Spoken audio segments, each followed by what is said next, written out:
A reforma trabalhista tem dividido opiniões e gerado algumas dúvidas. Para entendermos um pouco mais sobre essa reforma, vamos conversar com o professor e funcionário público Neuber. Neuber, quais são os principais pontos dessa reforma trabalhista?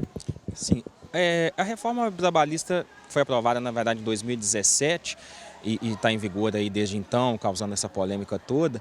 Ela mexe em mais de 100 artigos na CLT, então são vários os pontos em que ela traz alterações bastante substanciais. Eu costumo dizer que reformas em geral na legislação elas são necessárias, na medida em que o direito ele deve acompanhar, né, a vida social e como tal ele tem que acompanhar a evolução da sociedade, ou seja, à medida que a sociedade evolui, ele tem que também evoluir em suas legislações. O problema que se mostra um pouco nessa reforma é a forma como essa alteração ela é feita, a forma como ela é imposta, sem os debates necessários e em detrimento de uma parte da população para benefício de outra. Há inconstitucionalidades nessa reforma? Eu diria que de uma forma global a gente poderia apontar alguns problemas e algumas afrontas à Constituição.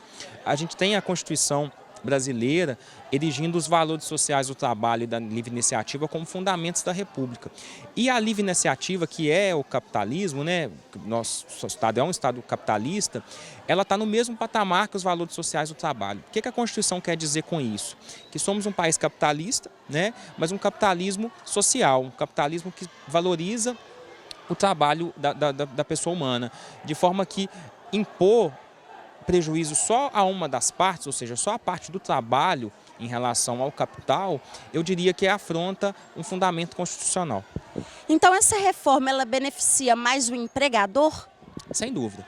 Isso não é nem só uma crítica, mas uma constatação fática a partir do que foi dito ao longo da tramitação pelos próprios congressistas, presidente da Câmara dos Deputados, o deputado Rodrigo Maia, sempre enfocou que o interesse da reforma, das reformas como um todo, são interesses visando a melhoria da economia, ou seja, o interesse dos empresários. Então não é nem, digamos, uma crítica, mas uma constatação de fato que sim, ela veio para agradar a parcela do empresariado e não dos empregados.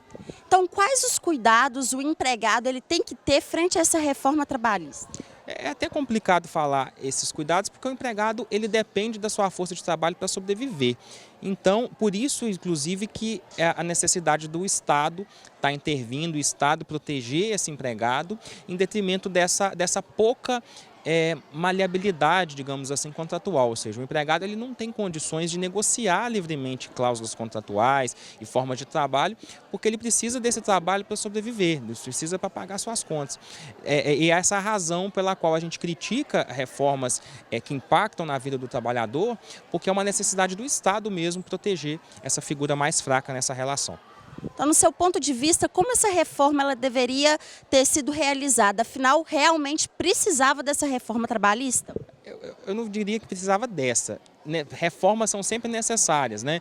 Vários pontos da CLT a gente pode demonstrar como frágeis ou como necessários para garantir maior segurança jurídica, ou seja, algumas questões controvertidas eram mesmo necessárias serem tratadas pelo legislador. O que se critica é a falta de debate, a falta de, inclusive, participação dos sindicatos.